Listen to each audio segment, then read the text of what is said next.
अरावली पहाड़ियां, जो दिल्ली एनसीआर, राजस्थान, हरियाणा, गुजरात तक फैली पुरानी पर्वत श्रृंखला है, वैज्ञानिक और कानूनी रूप से किस तरह परिभाषित किया जाए, यह सवाल कई साल से सुप्रीम कोर्ट में चल रहा था। कोर्ट ने इस मुद्दे को पर्यावरण संरक्षण, खनन नियंत्रण और राज्य बीच नियमों के एक समान करने के लिए लिया।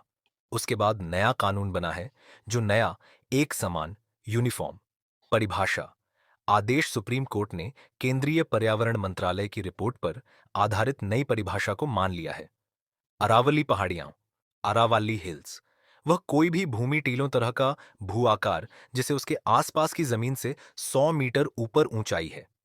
इसका मतलब यह है कि नीचे की ओर जो छोटे छोटे टीले या ढलान हैं, जो अक्सर 20 से 30 मीटर की ऊंचाई के होते हैं, वे अब कानूनी रूप से अरावली नहीं माने जाएंगे।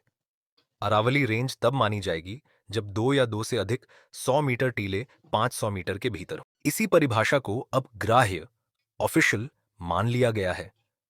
पर्यावरण और भूभाग पर मुख्य प्रभाव लगभग 90% अरावली संरक्षित हिस्से से बाहर भारत सरकार और सर्वेक्षण के आंकड़ों के मुताबिक राजस्थान जैसे राज्य में ही 12,081 में से सिर्फ लगभग 1,048 टीले 100 मीटर से ऊपर हैं।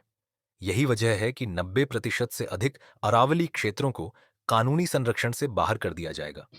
इकोसिस्टम पर गंभीर असर इन छोटे टीलों, धरातलों का कार्य, जलधरार, ग्राउंड वाटर रिचार्ज, हवा धूल नियंत्रण, बायोडाइवर्सिटी, वन्य जीवन, रेगिस्तानीकरण, डेजर्टिफिकेशन को रोका जाना, इन्हें अब कानूनी संरक्षण से बाहर मानते हुए विशेषज्ञ भय जताते हैं कि ये ऊपर बताए प्रभाव और अधिक गहरे होंगे।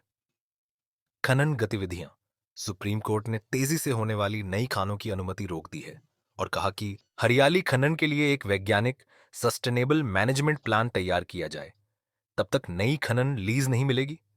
पहले से मौजूद खनन जारी रह सकते हैं, लेकिन पर्यावरण सुरक्षा मानकों के साथ।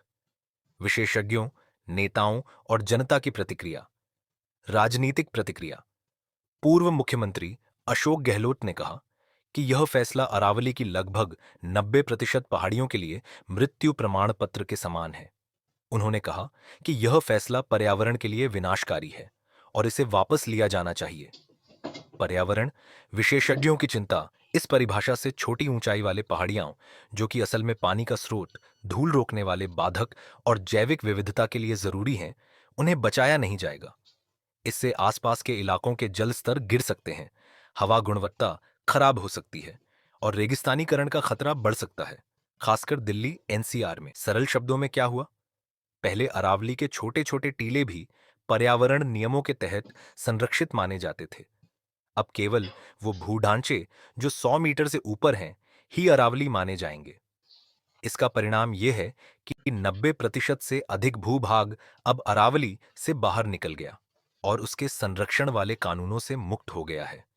नई खानों पर रोक है, लेकिन भविष्य के लिए नई नीति वैज्ञानिक प्लान पर निर्भर होगी।